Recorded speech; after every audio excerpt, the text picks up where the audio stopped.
Former Vice President Mike Pence is entering the presidential fray, officially filing paperwork to launch his campaign for the White House among a field of candidates that includes his one-time boss, former President Donald Trump. Pence on Monday filed the required form with the Federal Election Commission to mount a bid for the Republican presidential nomination, capping months of speeches, visits to Iowa, and interviews that fueled speculation of a 2024 run. The former vice president is expected to launch his campaign with a speech in Iowa on Wednesday, which is in 2 days. And my guess is he's going to talk about faith. And he's going to say something about faith, and we got to bring the country back to its roots. And he probably won't say we have to cut Social Security and Medicare in his speech, but when he gets on TV, that's what he's going to be saying, because that's what he says literally every single time he's on TV. That's what that man says. The Hawkeye State is a top priority for the emerging Pence campaign, and the former vice president is planning to visit the state almost weekly until the Iowa caucuses. So he pretty much only gonna focus on Iowa, which honestly, you might as well. I mean, really, this is a waste of time. If I was Mike Pence and he just had like some grandbabies or something. Yeah, I guess, Scott, I guess he does have some kind of a humiliation fetish or something. He got some type of kink like that. I'm like, bro, he just had some grandbabies. Like, bro, go on, enjoy your time with your family and your grandbabies. Like, there is no point in you running for president. Like, literally none. And the older you get, like, I'm 31 years old, so that's still very young. But it's old enough to be in a position to where it's like you realize how valuable time is.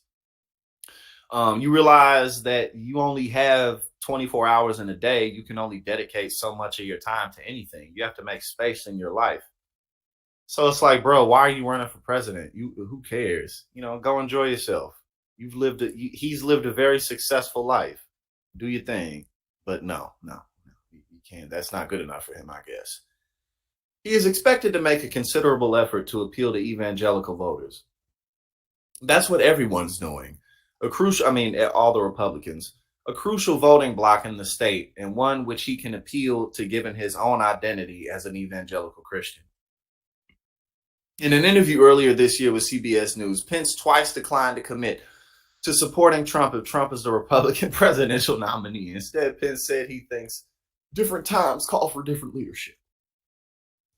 The former vice president has continued to incur Trump's wrath for refusing to reject the 2020 presidential election results before and after Trump supporters swarmed the Capitol on January 6, 2021. Pence appeared in April for more than 7 hours before the grand jury investigating Trump's efforts to change the outcome of the 2020 election.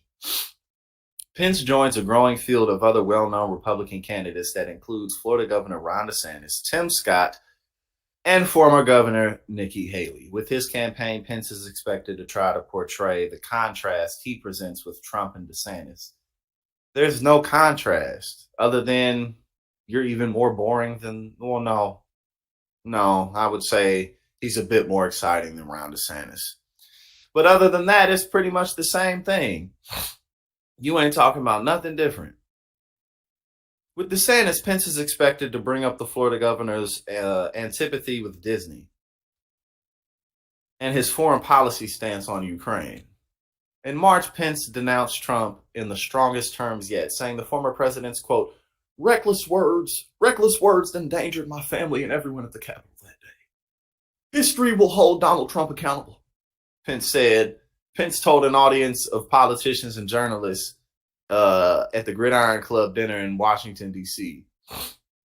Of course, over the course of the vice presidency, that was in many ways overshadowed by the January 6th assault. Pence headed the White House Coronavirus Task Force to battle the COVID-19 pandemic, chaired the National Space Council, and generally defended the administration's agenda, all while navigating Trump's capricious style. I've always liked that word, capricious. I just like the word. But so I'm happy I just got to read it and say it out loud. That was nice.